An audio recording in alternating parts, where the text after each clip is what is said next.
ભાવનગરમાં ચાર સંતાનોની માતા વિહોણા બન્યા। રખડતા શ્વાને મહિલાના ગાલ ફાડી અને એવી હાલત કરી નાખી કે હાલમાં તેમનું મૃત્યુ થયું છે। બનાવ અંગે જાણવા મળ્યું છે કે હડકાયા કૂતરાએ મહિલાને ગાલ પર અને શરીર પર જોરદાર બચકા ભરી મિલતા ગંભીર ઈજાઓ પહોંચી। સૂત્રો દ્વારા જાણવા મળ્યું છે કે 34 વર્ષના પૂનમબેન ગોવિંદભાઈ ગીર જે છે તેને હડકાયા કૂતરાએ હુમલો કર્યો। સારવાર માટે ભાવનગર સલ્ટી હોસ્પિટલમાં ખસેડાયા, જ્યાં સારવાર દરમિયાન જ તેમનું મોત નીપજ્યું। ખરેખર ચાર સંતાનોની માતા વિહોણા બન્યા। ભાવનગરમાં ચાર સંતાનો માતા વિહોણા બન્યા। રખડતા શ્વાને મહિલાના ગાલ ફાડી અને એવી હાલત કરી નાખી કે થયું મૃત્યુ। ખરેખર ચોંકાવનારા સમાચાર સામે આવી રહ્યા છે। પૂનમબેન 4 સંતાનોની માતા હતા।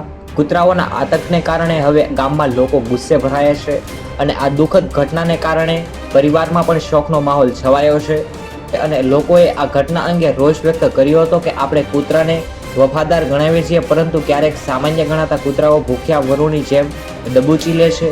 જ્યારે ભાવનગર જિલ્લાના જેસર દેવતા ગામે રખડતા કૂતરા એક મહિલાનો આવી રીતે જીવ લીધો છે।